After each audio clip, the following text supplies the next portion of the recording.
All right, let's jump right into this explainer. Today we're looking at what it actually takes to lead under literally impossible pressure. We are putting Jefferson Davis under the microscope to see exactly why his grand plans for the Confederacy completely fell apart. Now, before we really get into the history, I want you to keep this scripture in the back of your mind. Proverbs 15:22 says, "Plans fail for lack of counsel, but with many advisors they succeed." It's a huge theme for us today because we're about to see exactly what happens when leadership completely lacks unity and flexibility. So here's our roadmap. First, we'll meet Jefferson Davis. Then we'll look at his defensive war strategy, followed by his cotton diplomacy plan. Next, we'll see how states' rights caused some major division. And we'll wrap it all up by talking about leadership, education, and morality. Okay, kicking things off with Section 1, meet Jefferson Davis, the man before the presidency. So looking at his early life, Davis was born in Kentucky, raised down in Mississippi, and he got a top-tier education at the prestigious West Point Military Academy. After that, he served as a U.S. Senator and even Secretary of War before becoming the President of the Confederacy in 1861. Honestly, on paper, his resume was flawless. You'd look at this guy and think he was the absolute perfect fit for the job. But here's where it gets really interesting, especially when you compare him to Abraham Lincoln in the North. While Lincoln was super flexible and always listening to his advisors, Davis was, well, the complete opposite. He was incredibly rigid. He micromanaged everything and really struggled to delegate. And as you'll see, that caused some major fundamental friction with his own team. Moving right along to Section 2, the defensive war strategy, surviving the Union.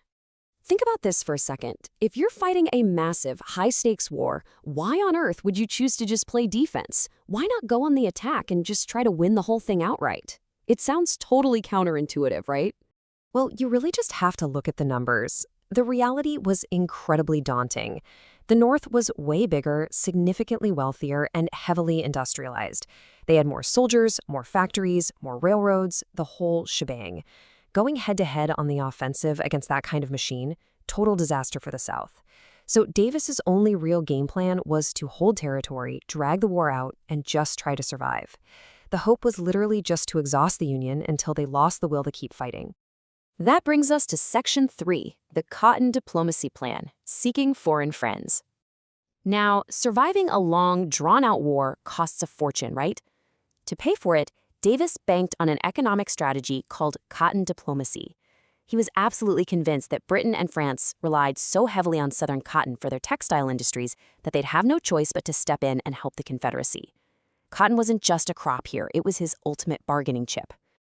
It was a massive gamble, and the plan was basically a three-step process. Step 1, intentionally withhold cotton exports to create a global shortage. Step 2, wait for that shortage to cause a panic in Britain and France, forcing them to support the South to save their own economies. And Step 3, boom, gain official foreign recognition plus all the military resources and cash they desperately needed. But reality hit hard. The gamble completely blew up in his face. Britain and France didn't panic.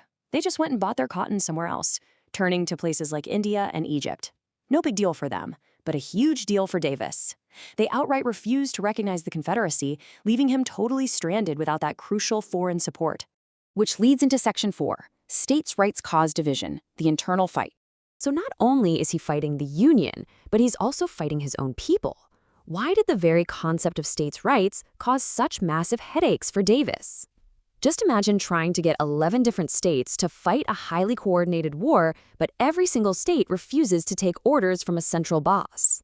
Since the Confederacy was built squarely on the idea of strong states' rights over central control, local leaders pushed back on everything. Southern governors literally resisted sending their own local troops to the central government. They refused to let precious resources cross state lines. You combine all that chaos with Davis's rigid refusal to delegate, and coordinating any kind of national defense became next to impossible. The takeaway here is absolutely crucial. A cause is going to fail if leaders can't unite their followers under a shared vision. Davis had super strong personal convictions, sure, but his utter unwillingness to compromise with political opponents, plus his inability to rally these governors, ended up rotting the Confederate war effort from the inside out. He just couldn't get his own team to play ball. All right, final section, Section 5, Leadership, Education, and Morality, part of the Godly Learner series. Let's zoom out from the history for a second. The core philosophy here is that education without morality will hurt. Why is that? Well, because just having facts memorized is never enough. Knowledge gives you power, definitely, but morality gives you direction. Without a solid moral compass, the decisions you make can actually cause some real damage. I mean, seriously, what is the point of being incredibly smart and highly educated if you just keep making bad choices that hurt people? Think back to Davis's flawless resume from West Point. You can be the most educated person in the room, but without morality, humility, and the willingness to actually listen to good advice, your choices can still lead you straight into a wall. So, we're going to leave you with this promise from Romans 8, verses 6 through 7, which guarantees peace of mind to everyone who keeps their mind spiritual. True leadership isn't just about holding a fancy degree or rigidly sticking to a strategy. It's about seeking wise counsel and having the flexibility to adapt. As you continue your own learning journey, really ask yourself, are you just hoarding facts? Or are you actually building the character it takes to lead? Thanks for hanging out with me for this explainer. Stay curious, and I'll catch you next time.